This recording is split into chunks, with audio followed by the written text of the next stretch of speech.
was the quickest piss ever. Bathroom is like right next to me. What, did you just piss on the wall? It's just quick. I'm assuming you washed your hands. Clearly, no. Look, it's only my germs, man. I don't care.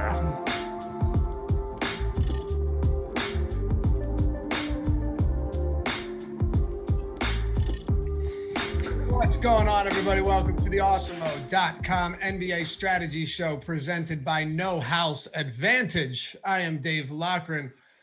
On Twitter at Loughy_D, LOUGHY_D. You know the drill. Josh is getting cocky. Hit me with the follow. I'm going to be more active lately. The sole purpose, the entire purpose of this is to not let Josh catch me in Twitter followers. It's that simple, and you can help. For the ride is Josh Engleman at Josh Johnson on Twitter. The worst. Here to talk at Josh Engleman on Twitter.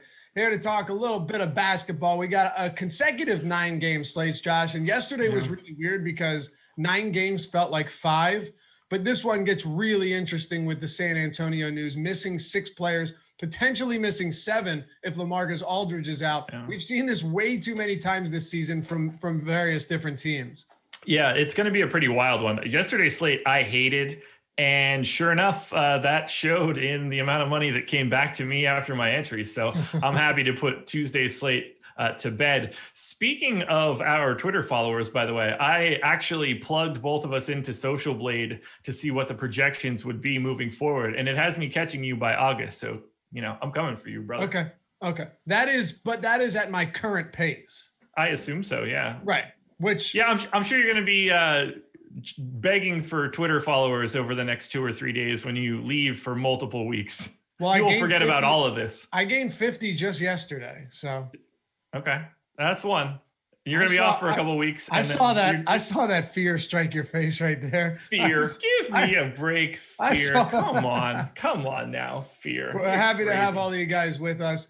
More importantly than all of that, hit that thumbs up. Oh, and we're actually, when the Awesemo Twitter handle reaches 30,000, we're going to be doing 30 weekly giveaways to Awesemo Plus Platinum. So that's pretty cool. But yeah, hit that thumbs up if you like what we do here. And more important than anything, than all of this, subscribe to the channel. You guys were instrumental in helping us get to 50,000 subscribers. And we're still making that push just to continue building this platform, putting out the best free content we can, and we can't do it without your help. So hit that thumbs up, subscribe. Ready to dive into this? Let's do it, man. All right. So we've got on the docket today, kicking it off with Boston and Atlanta. The Boston Celtics 3-point dogs. You got a bunch of 2 through 4 point spreads today, by the way. Yeah. Celtics laying 3 points, 226 total. No real injuries here outside of Marcus Smart being out for the however many straight game. With the Celtics, you've got the similar situation every day where it's Kemba, where it's Tatum, and it's Jaylen Brown, and then some modest love for guys like Tice and Thompson, depending on what their salaries are. So now you face an Atlanta team that makes for a pretty decent matchup. Where do we start here? Well, we have to start with Boston in the fact that I'm not expecting Kemba Walker to be on the floor today. This is a back-to-back for Boston. He has not played their previous 2 back-to-backs. I don't get the sense that that's going to start today. It is only relevant to the Boston Celtics if Kemba Walker can be healthy for the playoffs. So him playing today would surprise me. And in that case, I'm really interested in Jason Tatum and Jaylen Brown. Jaylen Brown, 8,400 on both sites. I think he's a bit of a better value on DraftKings today. Sees a really nice usage bump, assist rate bump just from Kemba Walker being off the floor. Similar story for Jason Tatum as well. He just happens to be a little bit more expensive. Lucky for us, there's so much value on this slate, particularly coming out of San Antonio, which we will get to, that paying up for Tatum and Brown has become easier and easier. So I don't really think it opens up all that much. We do need to pay attention to who would start in Kemba's spot. The last time that he sat, it was Javonte Green. He hasn't really been playing. The game previous to that, it ended up being Peyton Pritchard. Not entirely sure which direction they go here. I don't really think it matters all that much who ends up being the starter. My main focus is just going to be on Tatum and Brown. I don't think the prices are really all that great on anybody else unless you can guarantee 28 plus minutes. You've got the Spurs value, but you also have Saban Lee. And You and I both said it on the show. Like, I preferred that he didn't start. Keep that ownership below 60% or whatever. In the big $12 on DraftKings, he came in around 27%, which still seemed low. I mean, what if we'll get there in a second, but just another example of someone second of a back-to-back, but he's playing big minutes off the bench and he's under 4K. So yeah, we're going to have a lot of that today. Oh, everyone's going to feel really good when they build their lineups thinking that they built the nuts. Yep. And then realizing that a lot of people have something very, very similar. Very true. Leverage is more important on a day like today than it ever is. Yep. And another thing too, we'll dive back into this game. We'll lock this down a bit, but it is a really interesting slate. A lot of times, one of the ways I like to differentiate is just on slates like this, where there's a lot of really good value, is instead of going to other value that's just not good at all, and hoping for 23 minutes from a wing that's going to touch the ball 6 times a game, is to differentiate with the top priced guys, because all of them have those ceilings that can pop off for 80 fantasy points. But on this one, it's a little bit different because you have no Embiid, you have no Jokic, you have no Giannis, you have no Harden, you have no, you have LeBron. That's it. And I'm missing a bunch of other guys. You have no Luka, right? Like, you don't have any of those guys today. You have LeBron, you have Sabonis at 10-5 on DraftKings. You have Curry, Trae Young, Towns, Levine, but you don't have any of those aforementioned names. No, it's a very different slate. And that's why obviously paying for Jason Tatum and Jaylen Brown becomes really easy. Another thing that I like to do on slates where we get this immense value is trying to dial it back just a little bit and turn that lineup into a little bit more of a balanced build. It ends up being a construction that doesn't really show up all that frequently in optimizers, just because you end up being able to just jam in as many low price guys as you can, but just cutting out one of those guys and one of the higher price guys to get 2 guys in like the 6K range, I think changes up your construction a lot. I'm expecting to see lower ownership in that mid tier today, just because of how little there is at the top end of salary and how much value we have at the bottom. Absolutely. Now, are you coming in on anything for the Atlanta Hawks? We've said this so often that Trae Young always seems to be the odd man out when it comes to who we decide to pay up for. I know you haven't been on him frequently at all lately, but on a slate without those big marquee names, it's still a tough spot against Boston. Does Trae Young come into the picture for you today? A little bit, yeah. He showed up in the optimal 13% of the time on FanDuel. About and John 9%. Collins might sit, by the way. Right, so that's the big issue here. John Collins is going to be questionable. If he gets cleared from the concussion protocol, then you just expect him to play his normal stuff. It's not like he's nursing an injury. He's either going to be available or not available. Cam Reddish, also questionable, didn't play yesterday. Both of those guys will have major ripple effects throughout the rest of Atlanta. I have them both in for right now, at which point Young, Capella, and John Collins are the only 3 guys that I'm really looking at for the Hawks. If Collins ends up out, we have to start looking at Danilo Gallinari. Picked up a bunch of extra minutes, was the guy that came out to start the second half with Collins out. He's at 4,600 on FanDuel and 4,700 on DraftKings. You have to assume Gallo gets around 30 minutes if we don't see Collins. And if we don't see Reddish as well. If those guys start getting lopped off, a lot of the minutes end up going to Solomon Hill and Tony Snell. So there's really not a huge benefit because those guys stink. Yeah, they do.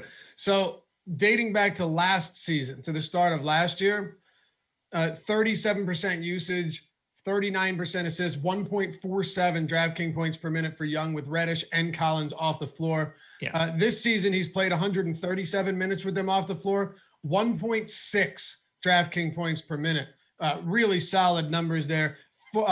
Usage rate of, where's his usage? 43.4% and an assist rate of 46.5. Now, the second in per minute production without Collins and Reddish. I assume I could just take Collins off the floor because it's more important for Clint Capella here. But with Collins off the floor, Clint Capella in 300 minutes is a 1.2 fantasy point per minute guy, which is also pretty encouraging given his rebound rate that comes in at 25% in those 300 minutes. Yeah, we're going to be focused. Let's just say Collins and Reddish happen to be out again. Trae Young is going to look fantastic. Clint Capella is going to be significantly more popular than he is right now. Basically, like all of the normal guys for Atlanta, Young, Capella, Herter, Gallo in this case, they're all going to take massive bumps up as significantly better values. By the way, we did just get an ownership update 1 minute ago. As expected, Jason Tatum and Jaylen Brown, both north of 20% ownership on both sites. That's exactly where I have it. I totally agree with it. Daniel Tice, the only other guy that's picking up any ownership from Boston. He has been playing extended minutes, didn't play as many yesterday, but I have him in for 30 minutes, and I think that 14% ownership on FanDuel seems reasonable. On the Hawks side, nobody really pulling away from the pack other than Clint Capella, 8,200 on FanDuel, 7,800 on DraftKings.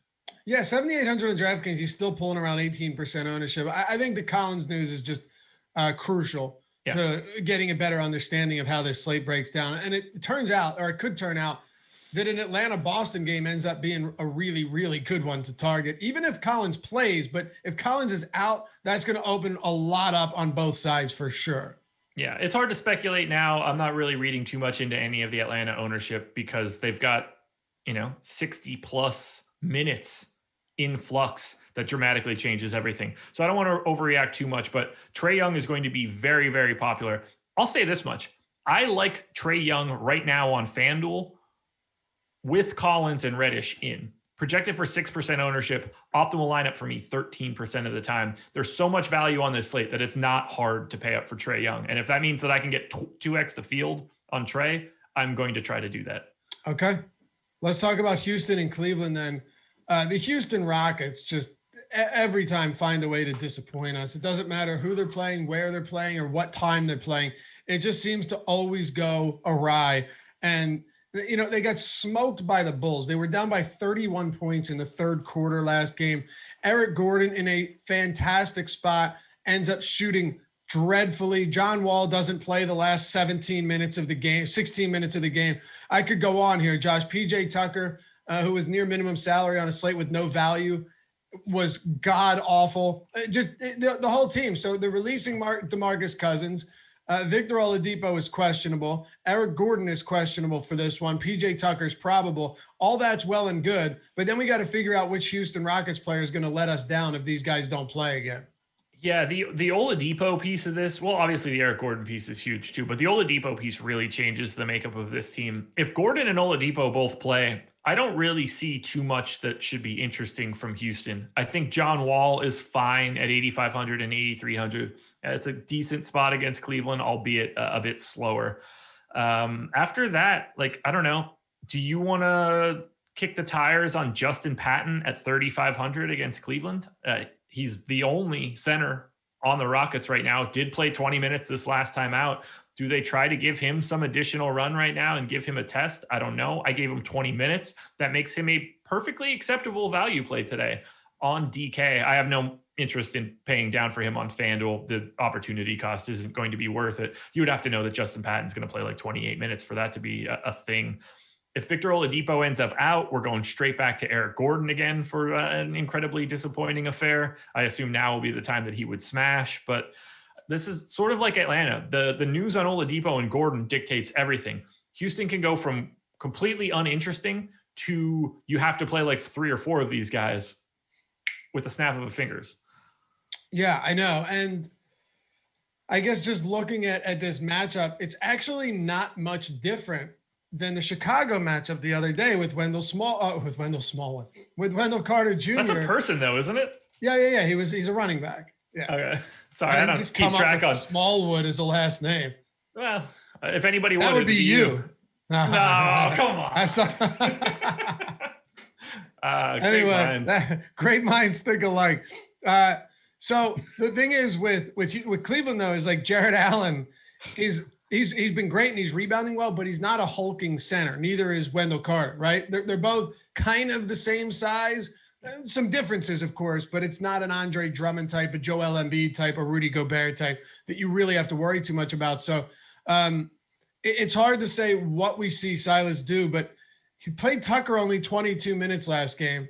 And I'm not necessarily sure if Tucker would have seen that many more minutes either way, because he played 10 and a half minutes in the first quarter, 10 and a half minutes. But then in the second quarter, to start the second half, he only played 6 minutes, but Tate came off at the same time. John Wall came up shortly after. They were down by so much that everything just got changed up. How many minutes do you give Tucker here, assuming this game stays close? Because Houston's bad, but Cleveland's not a very good team either. So I gave him 28 minutes. And again, that has Victor Oladipo and Eric Gordon in. I'm going to project him for more if those guys end up out, if they're both out at least. But I don't get the sense that I'm going to be going too much more than, say, 30 to 32 on Tucker if they're both out. He just hasn't been playing that same sort of huge minutes load. Over the past month, the most minutes PJ Tucker has played in a game, 33.6, only twice north of 30, actually 3 other times north of 30, but pretty much like 30 or below. So I don't want to go too crazy. And lucky for us today, there is no value on, or there's a ton of value on this slate. So you don't have to play PJ Tucker as a value option. I don't think it really matters. I don't think PJ Tucker shows up in anything today, regardless of the news. Yeah, I was more so asking because of Justin Patton. Oh, yeah, I don't think Patton's going to affect Tucker all that much. Yeah. All right. What about Cleveland? They've actually been good for fantasy purposes, bad for winning, but Sexton, Garland, Jared Allen specifically has looked really good starting at the 5 ever since Andre Drummond stopped playing. It's hard not to look at someone like Jared Allen in this specific matchup against either a center position run by PJ Tucker or Justin Patton. It feels like a really tempting spot for Jared Allen, even though his price is increasing.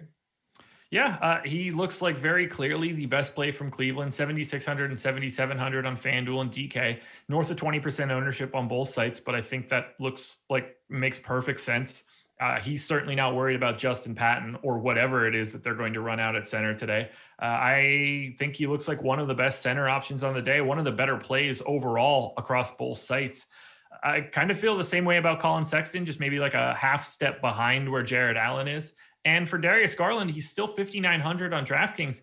I'm cornering the market a little bit on these 3 Cleveland guys, which I don't really like to do because, well, they're on Cleveland. Yeah, I'm not huge on it either, but I think if you're getting him at the right price, there's really no issue with it. And Darius Garland, his price unfortunately keeps rising. He's up $1,000 over his last couple of games from where he was on the 21st, and playing the second of a back-to-back today. They've played a lot lately, but I'm with you. I think it's a fine spot, and Houston's defense just continues to decline as we expected. They were out playing really great defense after Harden left, but there's just no reason to suggest that they're going to continue to play at a high level. So top plays from this one?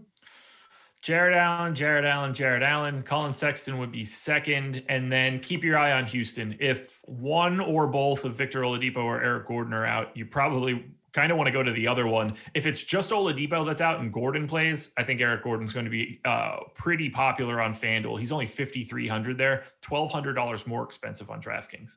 Man, if both of them are out, there's more value.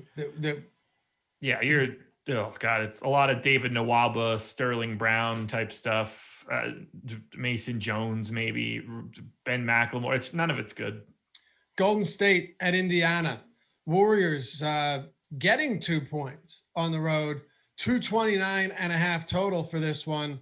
Kind of an interesting game. We can start with Golden State. Of course, they're also playing their second leg of a back-to-back. Steph Curry coming off a 60 DraftKings point game, 37, 6 and 6 yesterday in that 8-point win over the New York Knicks. I don't think there's a better place to start than right there. Yeah, but as per usual, I find Steph Curry and the rest of the Warriors really uneventful today. He's 10K on both sites. He's about 10% owned. That's exactly where I have him. So I think he's properly owned. I assume I have about 10% of Steph Curry tonight. You could do a little bit of Draymond Green. He is also the same price on both sites, 6,600 on FanDuel and on DK. Again, close to 10% owned. That's exactly where I think he should be. Oubre's price is climbing like crazy. He's up to 7,500 on FanDuel. He is getting no ownership. No one else is really getting any ownership here. It's not a really fun matchup against Indiana either. So it's kind of just like filler with Curry and Draymond and not much else. I do like the idea of paying up to be contrarian for Oubre, given there's enough value out on the slate right now. But we're talking about a guy that I think is like an 8%er at 2%. So not somebody that I'm advocating for pretty aggressively. All right. Yeah, 38 plus DraftKings points now, which surprised me in what is it? 1, 2, 3, 4, 5, in 6 of his last 7 games. So Oubre's definitely up the production lately, while Andrew Wiggins, on the other hand, is doing very much Andrew Wiggins things, which is give you 25 to 30 DraftKings points and disappoint you. Domantas Sabonis, price is coming up, but justifiably so. He's coming off an 82 DraftKings point game, 46 minutes the last time this team played. It was all the way back on the 17th, Josh. 46 minutes, 36 points, 16 boards, 10 rebounds, 3 steals, 1 block, and 82.5 DraftKings points. That has skyrocketed his salary to $10,500 on DraftKings. I love him, but that is a very, very steep salary for Sabonis. Yeah, you're not playing Sabonis at $10,500. That is a ludicrous price tag. I don't really like him at $9,900 on FanDuel either, and for some reason he's picking up 24% ownership. Ooh. Not interested. I think that's one of the easier fade spots today. If you're going to spend $9,900, just spend it on Trae Young or something who's not getting owned at all. I have no interest in Sabonis at that current ownership. I think he's an okay play on FanDuel if he wasn't getting owned like that. I'd be more likely to go to someone like Miles Turner on DraftKings, 6,100, not picking up much ownership at all, only at 7%, only at 3% on FanDuel. If this turns into a Miles Turner block party, you're going to want to be around for it. And then Malcolm Brogdon is pretty much always like a 10 to 15% guy. These three are really the only guys that always stand out for Indiana. If you want to do a little bit of Justin Holiday or Dougie McBuckets as, mid-tier guys that aren't getting represented all that much, I think it's okay. I don't see anybody as a standout option from the Pacers, though. Sounds like there's not a standout option on either side for you today. There is not. Okay. And by the way, Domantas Sabonis, just one more of those high-priced guys that is not a top option, and LeBron James is facing the Utah Jazz. Did you see their 8.5-point dogs to the Jazz? Yes, I did. That's something, even without Anthony Davis. That says a lot. Looks like that the adjustment without Davis has happened as far as these lines are concerned. Let's talk about Minnesota and Chicago, though. Keep this moving since we do have 9 games to get to. Yeah. Minnesota Timberwolves getting 4 points against the Bulls, 229 total. So a nice little total on this one.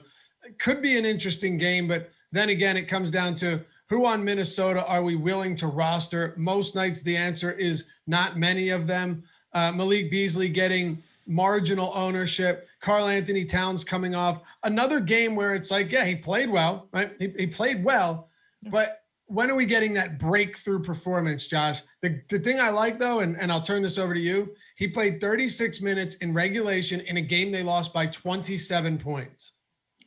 Did you see Giannis's dunk on him yesterday? Yeah, maybe he won't play at all today. And then Giannis gets teed up for snarling at him, which, let's be clear here, is one of the dumbest things in the NBA. That should not impact the way a game can play out. The fact that Giannis... Snarling? Now, if you're running back down the floor, you're not stopping and getting in somebody's face, you should not... That's refs trying to do too much. Bothers me a lot. He yammed all over him. Every single person on the planet is reacting like that, as they should. It's fun. That's why it happens. Anyway, so you're saying you should be allowed to snarl? Yes, absolutely. Just snarl away. Yeah. If you're like getting up into his face and stuff and provoking a physical altercation, I get why you don't do it. But he's backpedaling down the floor. Like, the play's over. Just let it happen. I mean, I know, like, Kat's probably like, yeah, I deserve that. He just yammed all over me. I don't know. Based on what Jimmy Butler said, Kat may have gone home and cried that one out. Yeah, that's fine too. If you're that soft, I don't mind either way. You should play a little bit of Malik Beasley today. That's the only thing that I could talk about from a DFS perspective. Probably a little bit of Anthony Edwards. I beat this drum every day, but I think they look a little bit better in a matchup against Chicago. And for Karl Anthony Towns, if you have 5 to 10%, you're not mad about it, but he's not that good of a pay-up option today. Would have never expected Domantas Sabonis to be significantly more expensive than Karl Anthony Towns on a slate on DraftKings. The Bulls side of the ball was really nice to see Wendell Carter Jr. finally give me a good game. I can't remember the last time I've rostered Wendell Carter Jr. in any capacity and actually gotten quality production from him. But 29 minutes, 13 boards against Houston. Again, playing against the Houston Rockets, that tells you all you need to know. He had an 8.5 rebound prop, absolutely crushed that. We talked about it on the deeper dive. He had 5 stocks and 18 points. Pretty nice double-double. Do you think he's viable today against Minnesota with his salary still sitting below 6K on DraftKings? Yeah, but he's not nearly the play that I thought he was 2 nights ago. Oh, no, of course not. I like getting there, but with Jared Allen, with Jakob Poeltl on the slate today, with the way San Antonio looks, I prefer Miles Turner a little bit. I still like him, and I will have exposure to Wendell Carter, but I don't feel as good as I did a couple of days ago. Zach LaVine would be my favorite preferred option in this game. I would rather have Zach LaVine than Karl Anthony Towns at essentially the same price tag across both sites. I don't want to get into it again, but he is a ridiculous inclusion to the East All-Star team. Bothers me a lot. Happy to play a little bit of Kobe White. Patrick Williams, 4,800 on FanDuel and 5,100 on DraftKings. Not really getting all that much love. Probably shouldn't. Normally a 0.75 fantasy point per minute guy. But I think he, just because of the minutes that he's playing, he's a little bit under-owned. So LaVine, White, Williams, and Carter, all guys that I'll probably have in the 8 to 15% range. So no real priorities, but you could dabble with Beasley, with White, with Carter, and with LaVine is what you're saying. Yeah, no firm this guy should be in all your cash lineup type plays here, but LaVine, Williams, Carter, Beasley, Edwards, those are all guys that are definitely a part of my core player pool. Okay. Hey guys, if you use the promo code Awesemo, AWESEMO, you'll get a $20 deposit bonus on your first deposit of $20 or more at our sponsor, No House Advantage. Download the app, check it out. Use that promo code Awesemo and check out the very cool format that they've got going on there. Peer-to-peer player props in contest format. Not like DraftKings or FanDuel where you can just play one or two or one of them. You can't parlay them. I know sometimes on FanDuel with certain ones you can, but usually they're all singles and you're sweating them individually. With this, they're in a contest form. You play 8 different props. The one you feel most confident about, you put at the top. It has the highest point value and all the way down to the lowest point value, likely the one that you're least confident in. But when there's money to be made and when there is what I believe to be a true edge in something like this, because of what I'm about to say, you definitely want to check it out. And when you get $20 free just for using the promo code Awesemo when you sign up. So we have free projections at Awesemo.com. Entirely free. They will always be free for No House Advantage. And we have the optimal lineups tool, entirely free, will always be free at Awesemo.com. Both of them free to be used in tandem with No House Advantage's props that they post on the site. Now, the best part about this is the props that they post on the site will not change throughout the day, while on other sites they will. So if you don't get in on them right when they hit the board, before action starts coming in on either side, which moves them, you don't have to worry about that because they don't change. So you're finding the differences in them. You're finding the spots that you know you have an edge. And by using our tool, you don't even have to do that research on your own. You just look through what we've got projected, what Alex Awesemo himself has projected, and compare it to what they have over there. So check it out. Download the app. Use the promo code Awesemo, AWESEMO, and check out all of our free tools that you can use with that to win money. Listen, there's money to be made there for sure. And most people probably don't even know that these Awesemo projections and optimal lineup tool exist. So, I always, when there's a way to make money, why not do it? No House Advantage, sponsor of the Strategy Show. I didn't know they existed. I didn't know they were free. Right. But they are. Yeah. And it's the best. It's one of the best things we have on the site, given the lack of eyeballs on it. People should be checking that out every day. Uh-huh. Exactly. Toronto. And plus, you got a lot of people playing there that they don't understand that the props are static, and they don't understand that there's a real way to bet props outside of just being like, oh, I think he does this today. Even though that can be a lot of fun, and sometimes I have my own read on a prop and I'll run with it. But right. When you have the tools at your disposal for free. There's, and it's contest form, which makes it even more fun. Yeah, it doesn't get much better than that. Toronto at Miami. The Toronto Raptors coming off a loss. Finally, the Sixers win in Toronto. Well, not in Toronto, but you know what I mean. Yeah, that's why they won, because they're not in Toronto. Exactly. Well, they lost to Toronto last time. Put it this way: Toronto away from home. Although I believe, remember that the Kawhi Game 7 win in the year they won the finals against the Sixers. I'm sure you not familiar. What happened? I'm sure you have a recollection of that, right? Can't picture it. Sorry. I believe I could be wrong, but I feel like each team didn't win a home game in that, or it was like each team only won home games. I can't remember. All right. Well, where was the shot? I don't remember. It was in Toronto, right? It must have been, right? Because it was Game 7 and they had a better record that year. Yeah. So then every home game probably was a win. Must have been, yeah. I think so because Toronto went up. You know what? I don't know. Maybe it was every road game until the last game. I think that's, I don't know. Jordan Klein can pull it up. I have no memory. Yeah, my memory is pretty shot as well. Like Justine will ask me to do something like right there, and I'll be like, yeah, no problem. And then I'll come downstairs. She's like, did you get that for me? I'm like, get what? Yeah. Not good. Toronto at Miami. Let's keep this one moving, Josh. Again, they are 3-point dogs, 214.5 total. Low total, second of a back-to-back for Toronto. Kyle Lowry, according to Nick Nurse, has a good chance of playing. So I'm still listing him as questionable, but assuming he plays. Yeah, you're not really playing anything from Toronto. I think they're the worst team on the slate if Kyle Lowry is in. It's not a great matchup at all in any sort of shape or form. It's not a pace thing. You don't really want to face Miami. These guys are priced up with Kyle Lowry having been out for a couple days. No one higher in my Sims on FanDuel or DraftKings than 8% for Siakam on FanDuel. No one owned more than Siakam, 9% on DK. I don't have anything to recommend for Toronto. They are basically not on the slate for me. One of my favorite or my least favorite teams of the day. All right. What about the other side?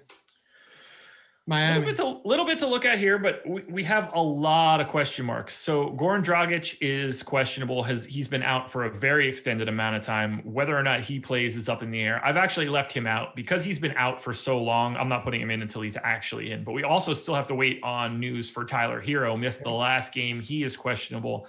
I have Hero in, Dragic out. At that point, I love Jimmy Butler. 9,200 on FanDuel, 9,300 on DraftKings. He's only 11% owned on FanDuel. I think that he should be owned 22% of the time. So 2x on a guy in the 9K range is pretty difficult for me to get there. So he ends up being a pay up option that I really, really enjoy.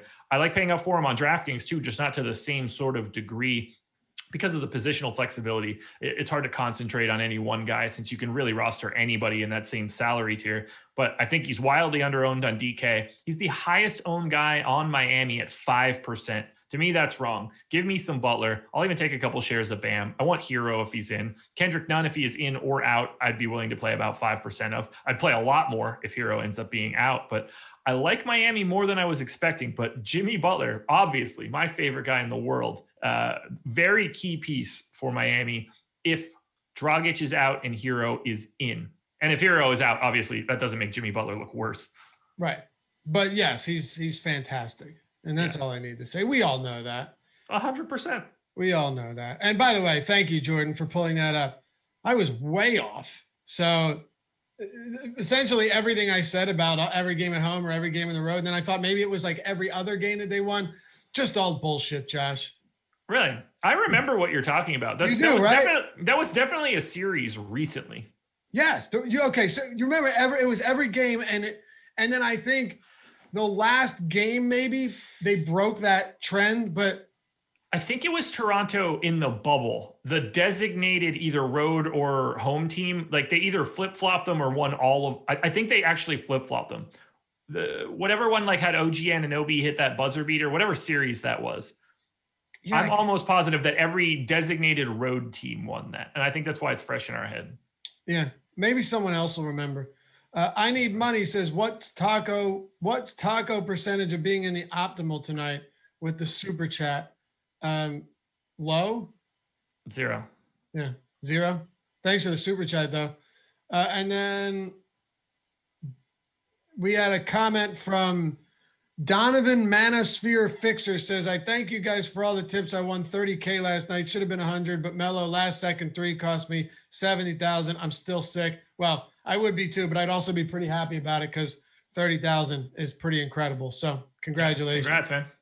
Bill says, who's your pick of the day? Cashed on Brooklyn last night. Great call. Thanks, brother. Yeah. I'm telling you, Brooklyn's been disrespected as far as betting goes. And once again, yesterday, they covered that spread with relative ease. It actually moved against them throughout the day, and they covered by what?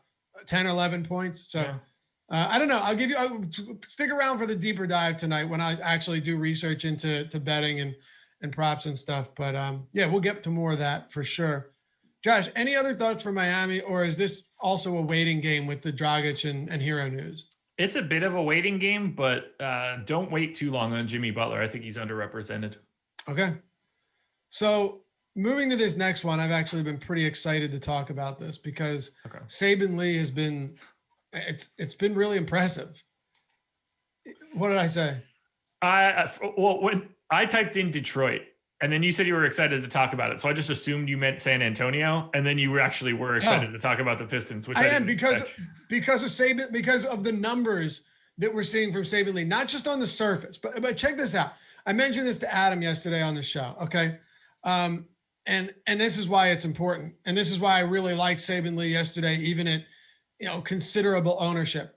In the two games that he's played, the last two games that he's played, in the 21st and the 23rd, he's averaging 69 touches per game. Nice. I saw that coming. Leads the team. 21 drives per game, Josh. That's an insane amount of drives for a guy, coming off the bench, playing 29, 30 minutes. Gotta love that. And then when you take a look at his potential assists, because of course you want potential assists for someone that's going to be handling the ball, that's going to be out there. Potential assists over those two games, averaging 14. So they're really, really good volume numbers for Saben Lee, and he's sub 4K again against the New Orleans Pelicans. Yeah, the question is, do they move him to the starting lineup, or do they continue to start Dennis Smith Jr., which I think is kind of weird. I'd be fine with them starting Smith again. I mean, I think they should just play Saben Lee 32 Me minutes. Me too. But I'd be okay with him coming off the bench where there's nothing but, like, you're playing minutes without Jeremy Grant, who's the only real guy that's getting shots up. Yeah. Who else are you out there with? Josh Jackson? Yeah. Sorry, I gave him 27 minutes, and he looks like a perfectly reasonable value play, but it's really hard to prioritize him over anything from San Antonio for me right now. I like him, just not nearly as much as the public does on DK. On FanDuel, where he's 5K, I just don't even care. The guys that I'm looking at most, Jeremy Grant on both sites, no surprise there. I think I say that every day. Josh Jackson is 5,100 on FanDuel. I like that price tag. 6K on DraftKings, a little bit less interesting. And then if you want to play a little bit of Mason Plumlee, I think it's fine, but it's better on DK where he's only 6,400. I thought that I could get to a little bit more Saben Lee. I don't really know what to do with his playing time right now because it's hard to project someone that doesn't start with too many more minutes. But he's at the very least on DK, a very, very viable pay down option. So let me ask you this then. With the way that, we talk about differentiating at times and trying to be different, there's also reasons to not do that, even if someone's very high on. One example would be a team's missing 6 or 7 players. Okay. Right. It's a pretty apt comparison given the scenario in San Antonio today. But with Saben Lee, if you have some of these value guys at 50+% in San Antonio, it's very likely going to happen today. And Saben Lee comes in, say, 15%. Do you not think that the potential for him to play another 32 minutes against a pretty weak Pels defense does actually make him one of the few times you want to make a pivot from a value chalk play? Yeah, absolutely. I think that he'll look really good in comparison to, say, who would be the perfect? Like Patty Mills is way up there. Let's use him. Can we use Patty Mills and Lonnie Walker as 2 examples? Patty Mills probably the better example. Lonnie Walker being able to be shooting guard and small forward is going to make his ownership be just stupid high today. Yeah. At least Mills is just stuck in the guard spot. Yeah. I mean, you just easiest way for me to describe it. This has nothing. These aren't my opinions. This is just simply where the data came out after I projected these guys. Saben Lee, 11.5% chance of being in the optimal. Patty Mills, 33. Lonnie Walker, 39. Now, we could say that I have Saben Lee under projected in minutes. If you told me to go to 29 minutes on Saben Lee, I think he's in the optimal a lot closer to Patty Mills and Lonnie Walker, probably north of 20% at that point. And that would also bring them down a little bit because they wouldn't be as necessary. So if he really is picking up 18% and Lonnie Walker and Patty Mills are in the 50s, he is a natural leverage swap. But in cash games, you're still wanting to go to the San Antonio Spurs guys. Right. Oh yeah, for sure. That's a big. You got to draw that distinction there for sure. There's no doubt about it. Yeah, you don't want to overthink it in cash games. These guys are going to be. You're going to have either 3 or 4 Spurs in cash, almost guaranteed. I don't think it's even possible really for Saben Lee to sniff a cash lineup after you get all of those Spurs guys in. Absolutely, and to be fair, it's not like his shot volume has been insane either. He's just shooting pretty efficiently. And, it was 3 for 3 from 3 yesterday, which is pretty intense. So I'm not saying there isn't a chance for Saben Lee to fail. There absolutely is. There's no doubt. Yeah. But the thing I like, and it's actually similar, it's actually kind of similar to San Antonio in that there aren't good players on Detroit, so you can always at least fall back on that. It's not like anyone you're worried about really stealing the show. So, yeah, for sure. Do you have any other interest in Detroit from the Grants and Plumlees to anyone? I think Josh Jackson might be the sneakiest guy on the Pistons because he's not going to get any love on DraftKings at 6K, but it's not out of the realm of possibility for that to break well for him. He's only at 1% ownership. I think he's another one of those you'll see if you guys check out our strategy syllabus, it's where a couple of us that work for the site give our projections for favorite cash play, favorite GPP play, best team, worst team, position to pay up for, pay down for. We also have a contrarian players section. So guys that aren't picking up any real ownership that I think actually should be looked at. Josh Jackson would be one of those guys. He's a full-on contrarian option. He's not picking up any ownership, but instead of being 1 to 2% owned, I think he should be 7 to 8. And if you get a couple of those guys right, it really helps fill out your lineup. Mason Plumlee's price keeps falling. Do you think he gets extended run today, given how big this front court is for New Orleans? Because Steven Adams is probable to play. You have Zion out there as well. I was thinking it's possible that he gets one of these 34-minute games that we've seen semi-frequently lately. Yeah, I have no confidence in his minutes. I gave him 31. Okay. But you could tell me anything from 28 to 34, and I'd be like, yep, that is well within the realm of possibility. If he plays 34, you're going to really want him. If he plays 28, it's going to have a hard time paying off value, particularly on FanDuel. But 6,400 on DraftKings, I think that price tag works. Me too.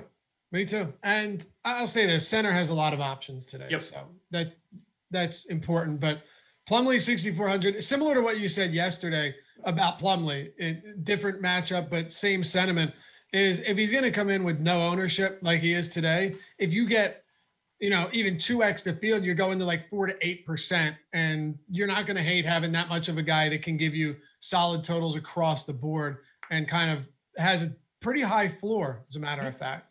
Yeah, it's going to be really hard for him to not be close to a low end double and potentially some assists. Right. Yeah. If he crushes you, he is a per minute guy. So if he crushes you, it's just because his minutes are through the floor. And in this matchup, I don't think that happens, but we'll see.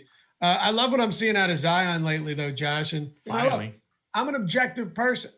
Earlier in the year, just the range of outcomes for Zion wasn't enough for me to want to pay a premium for him. It just simply wasn't.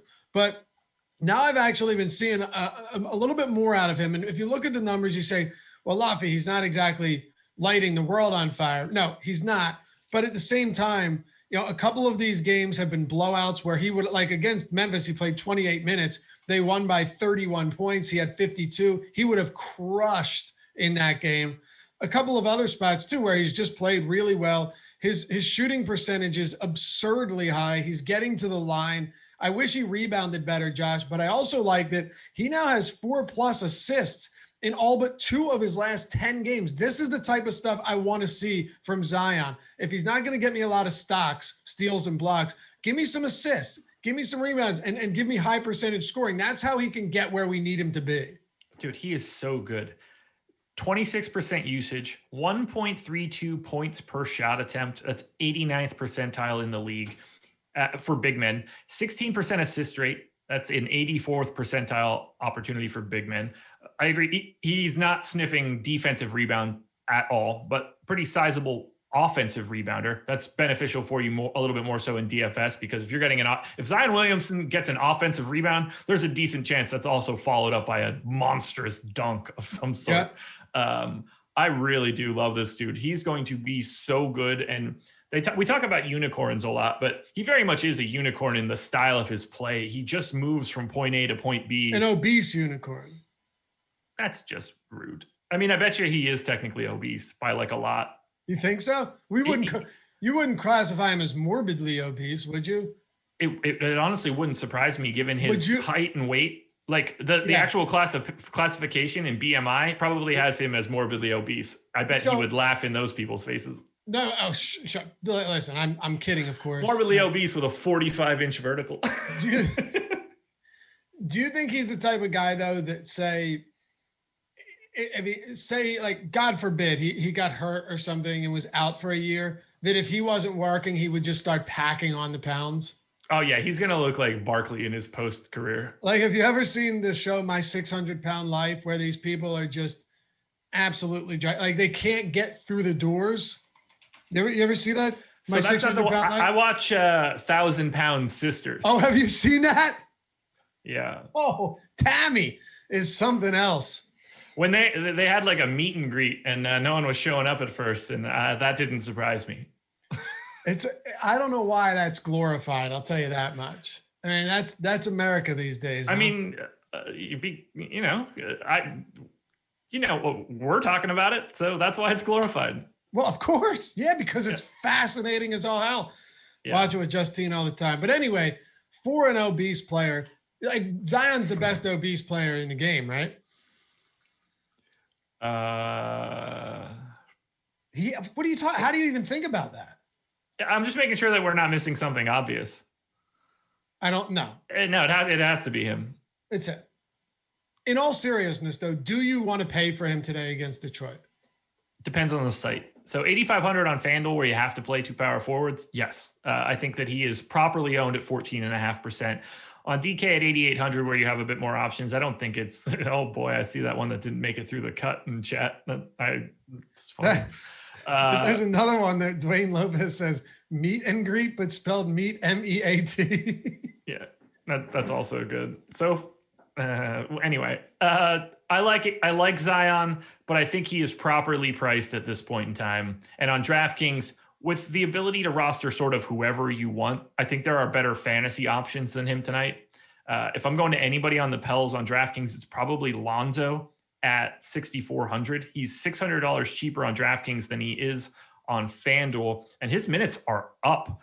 Last 3 games for Lonzo, 38.5 in OT. So even if you want to lop off 5, 36 and 36. Those minutes have been trending up just a little bit. I gave him 34 because I think that might be if this is competitive, I think that he's going to get that run. So he would be the guy that I'm looking at least a little bit, not getting owned at all on FanDuel because of his price.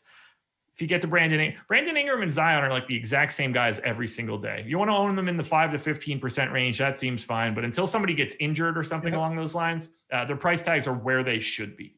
Yep, you're right. Cubs fan in our premium side chat says James Harden is the best obese player in the league. Anything else from this one? Maybe. No, nothing crazy. Jeremy Grant, Zion, Ingram, Lonzo, Josh Jackson. Those are the guys that I have my eye on here. You know, all of our tools, which are the tools that you and I reference every day here on the site, are at awesemo.com, built by the #1 ranked DFS player, Alex Baker, Awesemo himself.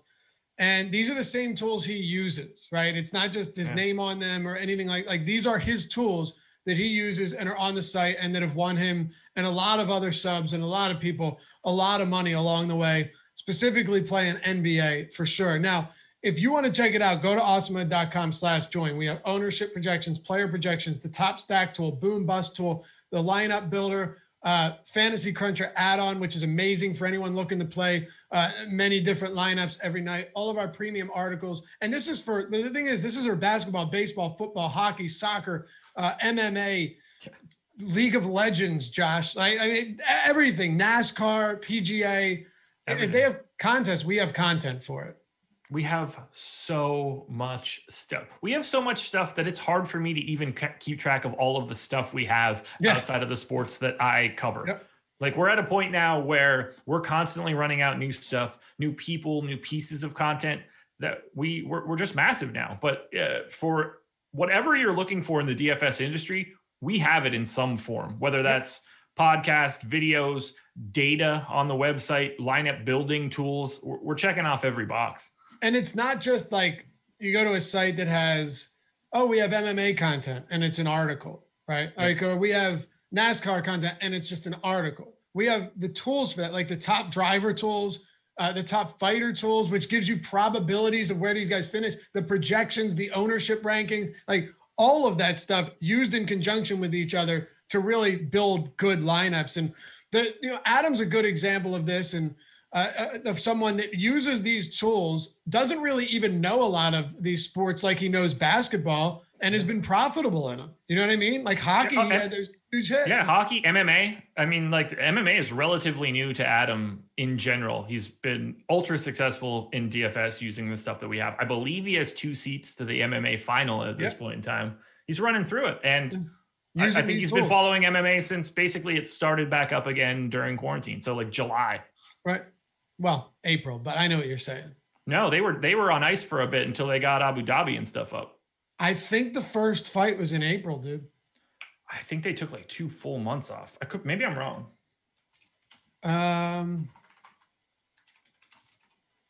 Well, you know what, Jordan, you want to pull that up for us? We can keep talking because it's unimportant, but now I'm just curious because I remember you and I talked about it a ton because there was nothing else to get to. They went from March 14th and they were off until May 9th. May. Okay. So early May. That makes sense. Okay. Yeah. That because that one was supposed to be in California, right? And then they told them they couldn't. And they went, I think it was still in the States. I think it was supposed to be in Vegas. They ran Jacksonville for a week and a half. That's and it. They took some time off, went back to the Apex, and then they ended up in So they did end up in Abu Dhabi in July. I was right about that. They did a lot more shows prior to that than I remembered. Yep. And awesemo.com/join. Jordan Klein, our wonderful producer, put it up on the screen. You could do weekly for less than $4 a week for the Express Pass. If you want to do all access weekly, that's a great play. But I always say the best place to go, unless you want to make a true investment into this and go annual, is the Awesemo Plus Platinum, the all access monthly, because that gives you everything you need at a good price for every sport. And, you're not skimping yourself in anything. But no matter what type of player you are, if you're just a hobbyist or you're just casual, you get in for the Express Pass for $3.95. If you're serious about it, go all out. That's what's cool about it. So check it out, awesemo.com/join. All right, 3 to go here. Time for San Antonio. I'm going to give you the rundown here, and then I'm just going to let you go with this because we could go forever at this pace. DeRozan out. Keldon Johnson out. Derek White out. Rudy Gay out. Vassal's also out. And LaMarcus Aldridge is Witherspoon is out. Might not sound important, but the more guys you lose, you're going to need some subs. And then Aldridge is questionable. So 6 confirmed out, 1 questionable. This is an absolute mess that's going to create a ton of value and massive ownership for the Spurs. And of course, Josh, they're facing the Oklahoma City Thunder. Yeah. So this is going to be where all the ownership is coming in. DeJounte Murray, Lonnie Walker, Patty Mills, all 40 to 50% owned. They're the 3 first things you're putting into most cash lineups. I think it's going to be very difficult to get away from them. DeJounte Murray is just going to have carte blanche to do whatever he wants from a rate perspective. Lonnie Walker and Patty Mills are going to play 30 plus minutes at either flat minimum or near that prices, depending on which site you're on. The piece that we need to talk about that I think is really important is whether or not LaMarcus Aldridge plays. He's been out for a pretty extended amount of time. To me, it doesn't feel like the spot that you bring LaMarcus Aldridge back for, but maybe you just want him to play some minutes. I don't know. I don't really get the vibe. They're not really short on front court options. Jakob Poeltl can play 30 minutes today, and that's not going to be much of an issue. Trey Lyles is at worst a 4, but more basically a 4 or a 5. Drew Eubanks, also on this team, could play anything from backup center run to I don't know what. If LaMarcus Aldridge is in the lineup, that's where it gets really tricky because they're running out a lot of guys that can play the exact same position. Lucas Samanic is a power forward option. So the guys that I'm looking at right now, the big piece of this will be Aldridge, because if Aldridge gets ruled out, then you can kind of just lock all of this in and it's not going to be all that variable. If Aldridge is in, though, that's where things can start to get a little bit weirder. I love Trey Lyles, 4K on FanDuel, 3,200 on DraftKings.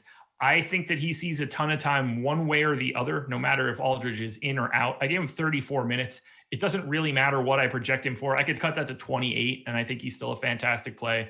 Lonnie Walker, 34 minutes at minimum on FanDuel and 3,700 on DraftKings. Load him up. Patty Mills, same story. Jakob Poeltl is 6,200 and 6,400 on FanDuel and DraftKings. He's a guy you want like some of, but nothing too crazy. I love every bit of this. I'm paying very close attention to whether or not Keita Bates-Diop starts this game. They don't really have anybody that plays the three. We've got a lot of guards. We've got a lot of big men. We don't really have a ton of wing type talent. And if Keita Bates-Diop gets the start, he's the flat minimum on FanDuel, the flat minimum on DraftKings. He's not really picking up a ton of ownership right now. He's going to have to play a lot if Aldridge is out. And even if he's in, I think he fits in the positional spectrum that isn't really being covered. But either way, this is the spot where you're rostering everybody. This is the no-brainer value spot of the day. Don't try to get too cute. You probably need to have 2 San Antonio Spurs in everything that you're doing. These guys just look fantastic because of outside forces. Don't overthink their talent level. They got to play 240 minutes tonight. Yes, they do. So let's recap the Spurs. It's really difficult to do because of Aldridge, though. So that's why you got to stick around for the deeper dive, the NBA tip-off show prior to that today, live before lock, all of that great stuff coming up. We're going to get you, and you're on live before lock tonight with Greg, I believe. I am. Yeah. And then the NBA late slate swap sweat. It's the late slate show with Chris Baggs, Greg Ehrenberg. It's a lot of fun. It's a hangout vibe, but also breaking down the showdown slate, breaking down the 2-gamer, all of that stuff. Hopefully you guys join them. Really build a fun community there for sure. Let's just recap this a little bit. Your top plays right now for the Spurs if Aldridge is in. All right. If Aldridge is in, my favorite plays are Trey Lyles, Lonnie Walker, Patty Mills, DeJounte Murray, Jakob Poeltl, Keita Bates-Diop. Okay. And if Aldridge is out? Everybody that I named. Yep. But more so than I did before. And maybe Drew Eubanks. Okay. Man. Trey Jones is the only guy that I don't think plays enough to matter, but he certainly could because they just don't have the bodies to really matter all that much. So like we know that they need to play basically 96 minutes at power forward and center. That's the total amount of minutes available for power forwards and centers. Drew Eubanks, Jakob Poeltl, LaMarcus Aldridge if he's in, Trey Lyles. Either they're splitting all of those 96 minutes to those 4 guys, or someone in that group of 4 has to play the 3, which I guess would be Trey Lyles, but none of those guys are really that kind of player. That is the rotation that'll become really, really curious to me if we end up having Aldridge be in the game. And that is the spot where I think that Keita Bates-Diop starts seeing more minutes. They might just have to cut either Eubanks or Lyles minutes. So there's people in chat talking about how Greg Popovich scares them. Well, Greg Popovich normally scares me as well. But we're talking about a day where the Spurs could very likely have 9 active players. Yeah, Becky Hammond's not getting in this game, guys. They can't play their coaching staff and stuff. 9 active players. Actually, it might be less because Trey Jones might still be in the G League. So I thought he was available, but I can double check. He is on assignment with the G League, as is Lucas Samanic, but I'm going to assume... Well, I'm not going to assume anything. We'll find out more as we get closer to it. Well, put it this way. If they don't get recalled, then and Aldridge plays, they would have 8. Yep. If they do and Aldridge plays, they would have 10. If they do and Aldridge doesn't play, they still only have 9. And if they do, or if they don't and Aldridge doesn't play, well, that doesn't work because they're only going to have 7. Yeah, So like they have to have 8, and they're not going to postpone this game, I don't think. they are so shorthanded that the coach means absolutely nothing in this case. Look, and if we're being honest here, the whole Popovich thing hasn't really been a thing for a pretty extended period of time. I don't worry about getting popped any longer. It's just not, that's not the thing that happens the same way that it used to. Tim Fuller, I just wanted to read this comment. I think you'll appreciate it. It says, hats off to Awesemo, survived the outbreak of the Rona the past year with limited sports action. Must have been a challenge to keep afloat. Totally impressive. That means a lot to us because we busted our ass to get out the NBA 2K simulation, partnered with FanDuel for that. The daily sports show, which wasn't wildly popular, but we still kept the presence and tried to do everything we could with League of Legends projections. And that was a tough grind, a scary time too. KBO. Yeah. Feels like a lifetime ago, man. It's crazy. Yeah, that does mean a lot. The moment it all went down, we buckled down and thought, like, what in the world can we do to try to make this sustain? We had no idea when anything was going to come back. We threw a lot of crap against the wall to see what would stick. Some of it has, and some of it didn't, but not everything is going to be a home run. Just like Trey Lyles might be really likely to be in the optimal lineup, but still not get there 45% of the time. Got to take some shots, but it's good to know that people out there are watching because it got a little scary there for a bit. It did. We appreciate it though. Yeah. And those type of comments mean a lot for sure. Yeah. Cause that was a weird time. What are you doing with the Thunder, Josh? Playing quite a bit of Shai Gilgeous-Alexander on FanDuel. He's $1,000 cheaper on FanDuel than he is on DraftKings. 33% projected ownership, and I think that's spot on. One of, if not my favorite plays of the day. If we're talking about like guys that aren't at the flat minimum type stuff, Shai Gilgeous-Alexander is one of the best options you can have today. They're basically fully healthy outside of George Hill still being out, and we know what we were getting out of Shai earlier in the year. I love that price. Don't overthink it. Don't worry about the ownership. You should have him in about a third of the lineups that you're putting together. On FanDuel, though, after that, if you get a little bit of Baisley or Dort, I think it's fine, but no real priorities. On the DraftKings side, I think Baisley, Dort, and Maladon look a little bit better. What you're really hoping for in this game is that it stays close. Right. And I mean, look, dude, there are very few teams that I would rather have to go against if I'm the Spurs in this situation than the OKC Thunder. I'm not necessarily saying that this will stay close, but they're only 2.5 point dogs on the road. I didn't think the Thunder would have this sort of I didn't think they'd be a favorite, and apparently they are. 2.5. Wait, you didn't think the Thunder would be favorites? No, I meant this year. Oh, gotcha. I was just gonna say what? But 2.5 points. Oh, wow. In some spots I'm looking, it's down to 1. Maybe they won't be favored. Yeah. And maybe Aldridge is expected to play, but honestly, does that make him better? I was going to say, how much does he move the needle anyway? He really doesn't. So, no. All right. Well, that'll be fine. At Odd Shopper, we have it off the board right now. So we'll see. Should be fun. Anyway, I guess the point I'm making is I'm not too worried about it. Yeah. Down to 1 point actually on Odd Shopper on all of the books that we have listed. So there you have it. All right, let's go to Charlotte and Phoenix. The Charlotte Hornets in Phoenix, a Phoenix Suns team that is just blowing the doors off opposing teams right now. I mean, I'm routing them, kicking the shit out of them, Josh. It's pretty crazy stuff. Double-digit dogs are the Charlotte Hornets, 10 point, getting 10 points in Phoenix, 225.5 total. Devontae Graham, Caleb Martin, both out. Gordon Hayward, questionable. Floor is yours, fella. Yeah, so Gordon Hayward is questionable with a bruised hand. I'm assuming he plays. It just happens to be the same hand that he broke a little earlier in the year. So at the very least, you have to be aware of it. I assume he just plays and is slightly compromised. We shall see. If he's out, we're certainly going to be liking a lot of Charlotte a little bit more than we do. Not much love coming in here for the Hornets. No one is in double-digit ownership on FanDuel or DK other than LaMelo Ball. And I think he's wildly under-owned on FanDuel.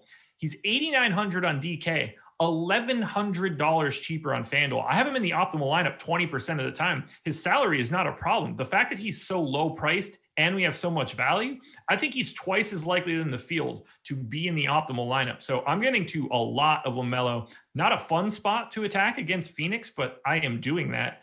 After that, I think everything is about right. A little bit of Hayward, if he plays, I think is okay. Terry Rozier's price is up to 7,900 on DraftKings now. I can't really focus on that all that much. So to me, it's just LaMelo Ball on FanDuel and basically nothing else. Yeah, I cannot get to LaMelo at 8,900 on DraftKings. No. I mean, I have him in the optimal 7% of the time, but that's still pretty low. And I guess because there is so much value, I suppose it's not the craziest idea, but the Suns have really been, I know I talk about it a lot, but I'm just really impressed by the way they're playing defensively specifically. So when I say LaMelo Ball is at 7.7% and like, that's okay. That's like the 43rd best rate on the day. That's fine. Yeah. They make it into the ass end of a player pool.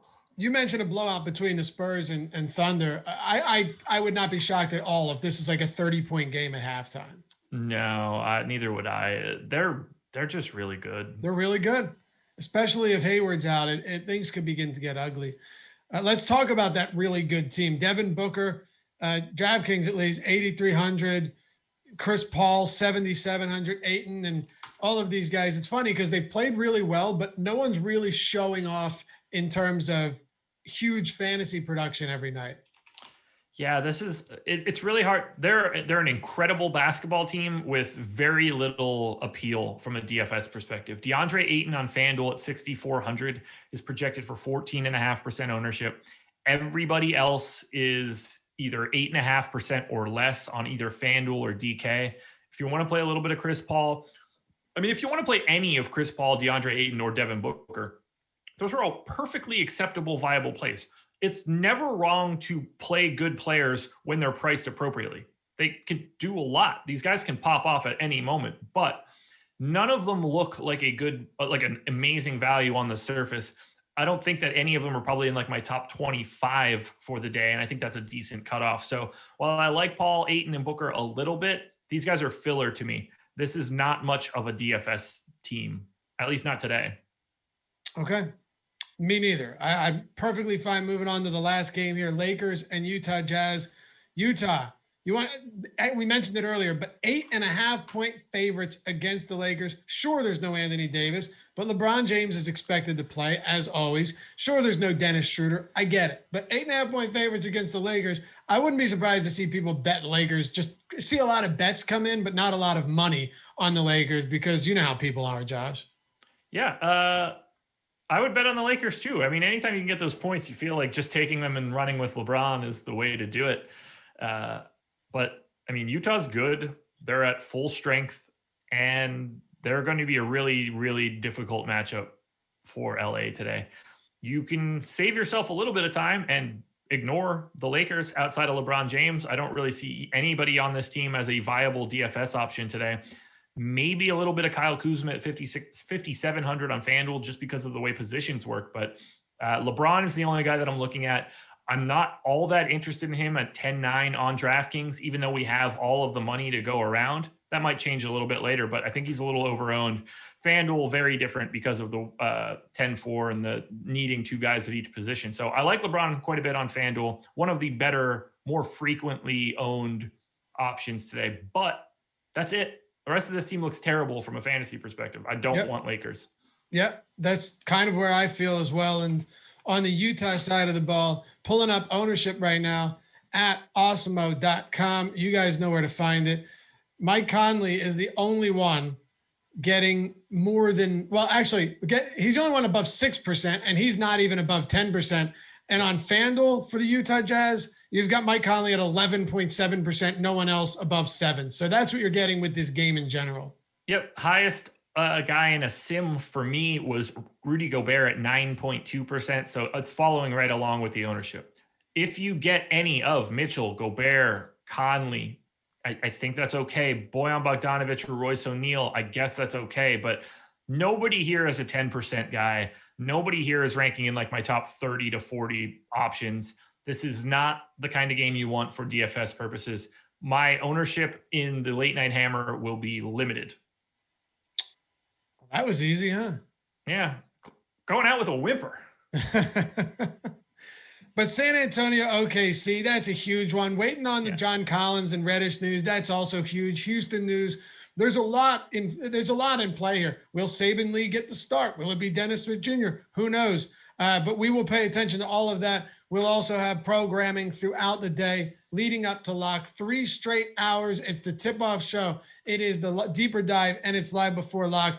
And be sure to check out everything else we've got going on today. The NHL strategy show at 3 o'clock, the daily game plan behind paywall with Alex Baker today at 3 p.m. Eastern. And then you got PGA live before lock, 8 p.m. Eastern time, sandwiched straight in between live before lock and the NBA late slate show. So after you get your lineups in, I don't know, tune into some PGA live before lock and get ready. Josh, final thoughts before we go. Maybe one more call for likes. I feel like we're slacking a little bit here. Yeah, well, is your show, man.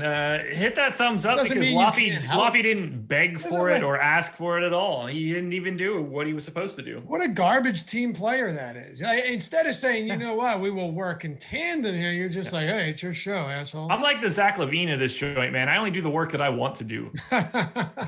I know you, and I know that's entirely true. We'll be back soon. Thanks for hanging out. NBA Strategy Show presented by No House Advantage. We'll be back tomorrow, same time, 10 a.m. Eastern. Hit that thumbs up, guys. Do it for me, not him. I don't care who you do it for. Because I'm not selfish. I do. I'm incredibly selfish.